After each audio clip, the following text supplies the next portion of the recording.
Guys, तो कैसे हैं आप सब लोग। आई होप सब लोग बहुत अच्छे होंगे। मैं आपका भाई अर्शुल चोपड़ा एंड मैं आज आपके साथ एक न्यू वीडियो लेकर आया हूं जिसके अंदर मैं आपको प्रॉपरली ओएमआर को फिल करना बताऊंगा।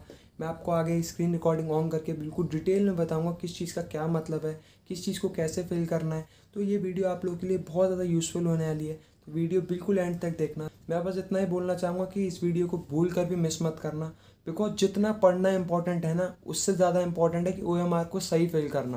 बिकॉज ओएमआर ही तो तुम्हारी एंट्री कराएगी, तुम्हारी जो नॉलेज है उसको चेक कराने के लिए। अगर ओएमआर में सोचो कुछ गलती निकल आई तो तुम्हारी जो नॉलेज है, जो तुम अच्छे से पेपर करके आए हो, उसका क्या फ़ायदा। तो इसलिए ये वीडियो बहुत ज़्यादा यूज़फुल है, बिल्कुल एंड तक देखना और सब लोगों के साथ शेयर कर दो, जिससे सब लोगों को बिल्कुल राइट मैनर आए कि किस तरीके से ओएमआर को फिल करना है, उनको सारी चीज़ समझ आ पाए। तो चलो स्टार्ट करता हूँ, बट उससे पहले अभी तक आपने मेरे चैनल को सब्सक्राइब नहीं किया तो जल्दी से बेल आइकन को प्रेस कर दो, चैनल को सब्सक्राइब कर दो, बिकॉज ये चैनल आपकी पूरी सीएमए जर्नी में बहुत हेल्प करने वाला है। तो फटाफट चैनल को सब्सक्राइब कर दो। एंड सेकंड, अभी तक आपने मेरे टेलीग्राम ग्रुप को भी ज्वाइन नहीं किया तो मैंने उसका लिंक भी डिस्क्रिप्शन में दे रखा है, तो जल्दी से आप उसे भी ज्वाइन कर लें, बिकॉज उसके अंदर मैं आपके छोटे मोटे doubts hand to hand clear कर देता हूँ। तो चलो स्टार्ट करता हूँ। तो आप ये अपनी ओएमआर देख सकते हो, जिस तरीके की ओएमआर है इस तरीके की सेम ओएमआर आपको एग्ज़ाम में मिलने वाली है। तो ये जस्ट उसकी कॉपी समझ लो, एक तरीके से कॉपी है उसकी। इस तरीके की सेम आपको ओएमआर पेपर के अंदर मिलेगी। तो अब बात करता हूँ किस तरीके से इसको फिल करना है जिससे कोई भी दिक्कत ना हो, कोई भी परेशानी ना हो। तो मैं आपको एक एक करके सारे स्टेप्स बताऊंगा, एक एक करके सारी चीज़ें बताऊंगा, क्या फिल करना है, कैसे फिल करना है और किस चीज़ से फिल करना है। ठीक है, तो स्टार्ट करता हूँ। तो देखो, सबसे पहली चीज़ तो आपको इसमें ध्यान रखनी है, इसमें आपको ब्लैक या फिर ब्लू, वो भी बॉल पेन, वही यूज़ कर सकते हो। मतलब आप जेल पेन सोचो तो जेल पेन आप यूज़ नहीं कर सकते, और कोई डिफरेंट कलर भी यूज़ नहीं कर सकते अदर देन ब्लैक और ब्लू। ठीक है, तो ये ब्लैक और ब्लू से ही आपको सारी एंट्रीज करनी होंगी, सारी फॉर्मेलिटीज़ और आंसर टिक करने होंगे।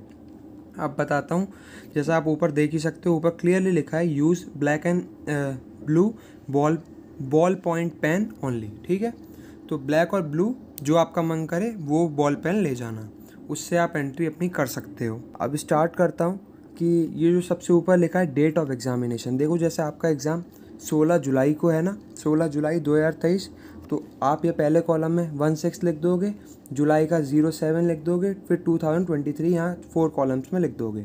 ठीक है, अब चलता हूँ नेक्स्ट कॉलम के ऊपर कि आपको किस तरीके से मार्क करने हैं। तो देखो, इसमें दोनों मेथड दे रखे हैं, करेक्ट मेथड और इनकरेक्ट मेथड। तो करेक्ट मेथड आपको समझाने की ज़रूरत है नहीं, आपको ही पता है कि ओएमआर में आपको सर्कल अच्छे से फिल करना है, कोई भी 2 सर्कल नहीं आपको टिक करने। और जैसे दूसरे इनकरेक्ट वाले में आप देख सकते हो हाफ सर्कल फिल किया है, पूरा किया है नहीं, तो ऐसे भी नहीं करना। जो फोर्थ वाले में देख रहे हो कि बाउंड्री फिल कर दी है, उसका इनर पार्ट नहीं फिल किया, तो ऐसे भी नहीं करना है। और आपको रॉन्ग या टिक वगैरह ऐसा कुछ भी नहीं करना है। जैसे फर्स्ट वाले पार्ट में नॉर्मल पूरा आपने फिल किया है ना, उस तरीके से पूरा ही फिल करना है। ओके, अब चलते हैं नेक्स्ट पॉइंट के ऊपर, वो है रोल नंबर इन वर्ड्स।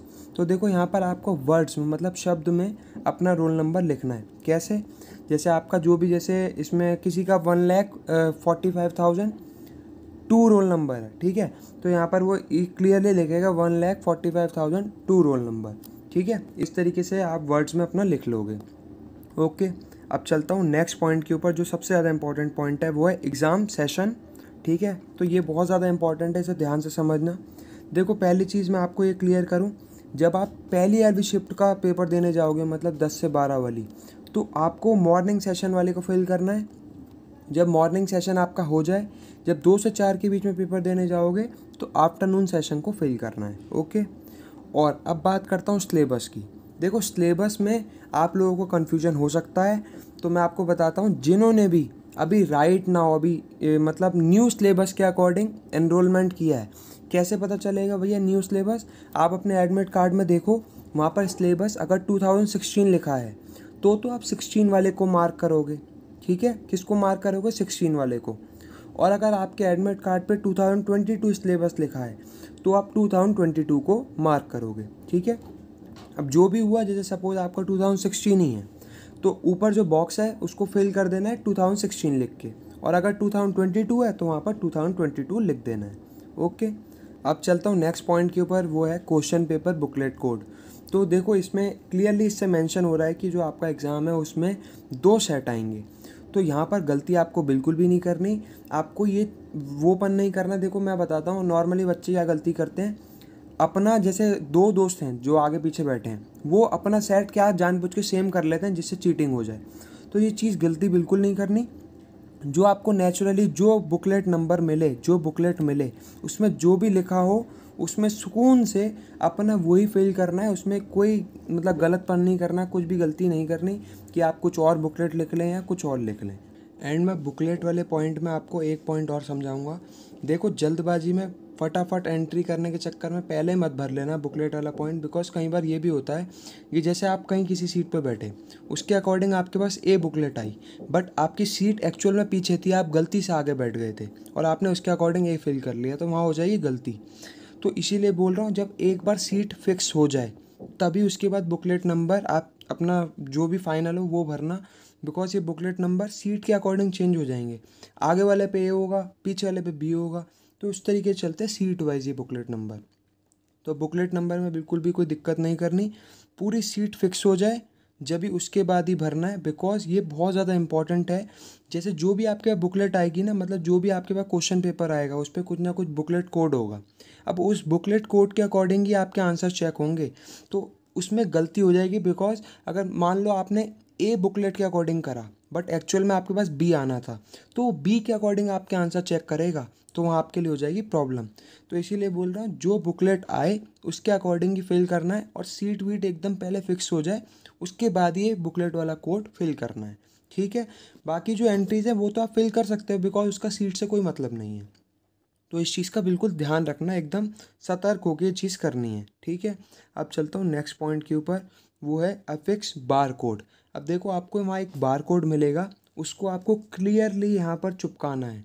ठीक है, उसको यहाँ पर आपको लगाना है बार कोड को। ठीक है, अब चलता हूँ रोल नंबर के ऊपर। तो रोल नंबर तो सिंपल, आप अपना नंबर लिखना है रोल नंबर के, जो जो नंबर है उसको फिल करते जाना, और फिल में ध्यान रखना है पूरा फिल करना है, कोई भी ऊपर वाली गलती नहीं करनी। जो ऊपर इनकरेक्ट मेथड था ऐसा कुछ भी नहीं करना, जो करेक्ट मेथड है उसी को ही फॉलो करना है। ओके, तो इस चीज़ का ध्यान रखना। ठीक है, अब ये जो इंस्ट्रक्शंस हैं ये मैं तुम्हें बता चुका हूँ कि कोई भी नेगेटिव मार्किंग है नहीं। ब्लू और ब्लैक पेन तुम्हें यूज़ करना है, वो भी कौन से, बॉल पेन। और जो भी तुम्हारा 2016 और 2022 जिसके भी अकॉर्डिंग तुम्हारा पेपर हो, वो तुम्हें कैसे पता चलेगा, अपने एडमिट कार्ड को देखना, वहाँ पर 16 हो तो 16 फिल करना, 2022 हो तो 2022 फिल करना। ठीक है, बिकॉज उसके अकॉर्डिंग ही तुम्हारे पास पेपर आएगा और उसके अकॉर्डिंग ही तुम्हारी चेकिंग होगी। बिकॉज अगर तुम 2022 के हुए और 2016 के अकॉर्डिंग तुम कर रहे हो, तो वहाँ पर फिर वो मैच ही नहीं होगा, वो गलत हो जाएगा। तो पहले चेक करना, उसके अकॉर्डिंग ही अपना फिल करना, सारी चीज़ें एंट्री करना। बिकॉज अगर आप गलत भरते हो तो उसके लिए आप रिस्पॉन्सिबल होगे, इंस्टीट्यूट नहीं। ठीक है, और इसमें नेक्स्ट पॉइंट में इन्होंने बोला कि अगर आप कुछ गलत भर देते हो तो उसके लिए आप ही जिम्मेदार हो, इंस्टीट्यूट कुछ नहीं है। तो इसलिए बिल्कुल ध्यान से भरना है, कोई भी दिक्कत नहीं करनी है। ठीक है, लास्ट पॉइंट में यही है कि आपको पूरा सर्कल को डार्क करना है। जो डार्क वाला सर्कल होगा वो उसको प्रायोरिटी देंगे, वो ये नहीं देखेंगे क्या कर रखा है क्या नहीं कर रखा। ठीक है, तो इस चीज़ का भी आप ध्यान रखना। अब चलता हूँ लास्ट वाले पॉइंट पे। देखो, ये जो बॉक्स 3 बने हुए हैं, for office use only, signature of candidate with date, signature of invigilator with date. तो जो ऑफिस यूज़ है उसका कोई मतलब नहीं है आपसे। जो signature of candidate with date है, इसका आपको इस्तेमाल है, यहाँ पर आप अपने सिग्नेचर करोगे, नीचे डेट लिखोगे। ठीक है, signature of invigilator with date, तो जो आपका एग्जामिनर होगा, जो आपका इन्विजिलेटर होगा, वो साइन करेगा, नीचे डेट लिखेगा, सिंपल। ठीक है, तो ये सब चीज़ें आपको समझ आ गई होंगी। अब देखो, सिंपल यहाँ आपके पेपर 1 और पेपर 2। अब देखो मैं बताता हूँ, जो आपका पहले शिफ्ट में जो पेपर 1 होगा, पेपर 2, और दूसरी शिफ्ट में पेपर 3 और पेपर 4। तो जो ये तो पहली शिफ्ट के अकॉर्डिंग है, जब यहाँ पर पेपर 1 और पेपर 2 लिखा है। ठीक है, और जब यहाँ पर मॉर्निंग वाले के आगे वो था फिल। ठीक है, बट जब दोपहर वाली शिफ्ट में जाओगे तो यहाँ पर हो जाएगा पेपर 3 और पेपर 4, और यहाँ पर तुम्हें उस टाइम पे टिक करना होगा किसको, आफ्टरनून सेशन को। और हो सकता है कि ये फिल हुआ हुआ आए, क्योंकि यहाँ पर ऑलरेडी ये फिल है। ठीक है, फिल ना हो तो तुम फिल कर लेना, और फिल हो तो अच्छी बात ही है। ठीक है, तो मैं तुम्हें यहाँ पे एक सिंपल चीज़ बताना चाहता हूँ। तुम्हें पेपर 1 और पेपर 2 दोनों मतलब मिलेंगे, दोनों पेपर साथ में ही, बट तुम्हें क्लियरली आइडेंटिफाई होगा कि ये पेपर 1 है, ये पेपर 2 है। तो जो पेपर 1 के जो सारे ऑप्शंस हों, वो तुम पेपर 1 वाली लाइन में सारे टिक करोगे। ऐसा नहीं हो कि तुम उसके ऑप्शन पेपर 2 वाली लाइन में टिक कर रहे हो, नहीं। ठीक है। जो पेपर 1 के सारे ऑप्शन हैं वो तुम पेपर वाले 1 की लाइन में ही टिक करोगे, और जो पेपर 2 है 51 से, वो तुम 51 से लेकर 100 तक वो पेपर 2 में टिक करोगे। तो इसको बिल्कुल भी मैशअप मत करना, दोनों को मिलाना मत। जो जिसके हों उस वाले सेक्शन में उसके सारे ऑप्शन चेक करने हैं, दूसरे में नहीं जाने, ठीक है। ऐसे सेम दोपहर वाली शिफ्ट में पेपर 3 और पेपर 4 में, तो जो पेपर 3 हो वो क्लियरली आइडेंटिफाई होगा, जो पेपर 4 होगा वो भी क्लियरली आइडेंटिफाई होगा। तो पेपर 3 वाले सारे ऑप्शंस में टिक करना है, पेपर 4 वाली लाइन में सारे ऑप्शंस पे टिक करना है। मतलब मेरे कहने का मतलब ये बिल्कुल भी अपोजिट वाले में नहीं जाना कि पेपर 1 के ऑप्शंस आप पेपर 2 में लगा रहे हो, ऐसा नहीं है। जो जिस लाइन में उसके वहीं ऑप्शंस लगाने हैं, और ऑप्शंस आपको करेक्ट वाले मेथड के अकॉर्डिंग लगाने हैं, पूरा फिल करना है, बिल्कुल भी बाहर नहीं लेके जाना। और ना ही एक क्वेश्चन में किसी 2 ऑप्शंस पे टिक लगाना, मतलब किसी 2 ऑप्शन पे फिल करना, सिर्फ एक ही पर फिल करना है। और ये इनकरेक्ट वाले मेथड को तो आपको ध्यान रखना ही है। एंड लास्ट मैं आपको ये भी समझाना चाहता हूँ कि देखो, जो रोल नंबर था जहाँ पर लिखा है इन वर्ड्स, मतलब आपको जो इन वर्ड्स में लिखना है जो अपना पूरा रोल नंबर, तो आप पहले ये इन्विजिलेटर से पूछ लेना, या हो सकता है कि वो आपको बता दें कि यहाँ पर कैपिटल लेटर से भरना है या स्मॉल लेटर से। तो आप एक बार कंफर्म कर लेना कि कैपिटल से या स्मॉल से। और अगर वो आपको बोले कि आप किसी भी चीज़ से फिल कर सकते हो, मतलब कैपिटल लेटर से भी कर सकते हो और स्मॉल लेटर से भी, जो आपका मन हो उससे करिए, तो उस केस में मैं आपको बोलूँगा आप कैपिटल लेटर से करना, वो ज़्यादा अच्छा लगता है। वो as comparison to small letters वो ज़्यादा एक अच्छी कॉपी दिखाता है। तो आप कैपिटल लेटर से करना, अगर वो कहें कि दोनों आप किसी भी तरीके से कर सकते हो, अदरवाइज़ वो जैसा बोले उस तरीके से आपको यहाँ पे फिल करना है, ठीक है। तो आपको सारी चीज़ समझ आ गई होंगी। अब देखो, मैंने आपको ये तो बता दिया किस तरह की सारी चीज़ें एकदम प्रॉपरली फिल करनी है, कैसे सारी फॉर्मेलिटीज़ को बिल्कुल अच्छे से फिल करना है, और कैसे ऑप्शंस को भी फिल करना है। बट उसके साथ साथ मैं आपको कुछ और भी बताना चाहता हूँ, वो ये कि देखो भाई, बहुत सारे बच्चे इसी पॉइंट पे गलती करेंगे, वो अपनी ओएमआर में ही गलती करेंगे, जिससे उनका पूरा पेपर बिगड़ जाएगा। तो मैं तो तुम्हें पर्सनली यही गाइड करूँगा, ओएमआर को भले ही 10-15 मिनट लग जाए, सुकून से ही भरना। बिकॉज ओएमआर सबसे ज़्यादा इंपॉर्टेंट रोल प्ले करती है आपको पास कराने में।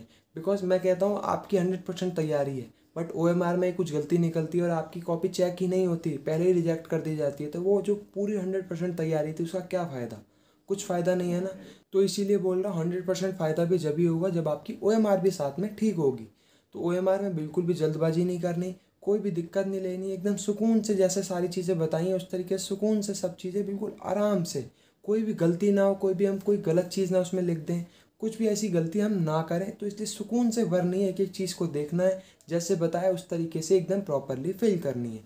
तो इस चीज़ में बिल्कुल भी गलती मत करना। ओएमआर ठीक, तो मुझे पता है तुम पढ़ के जा रहे हो, तुम अच्छे से पास हो जाओगे, तो क्यों टेंशन ले रहे हो? तो बिल्कुल भी जल्दबाजी नहीं करनी, एकदम प्रॉपरली एकदम सुकून से सारी चीज़ें करनी है।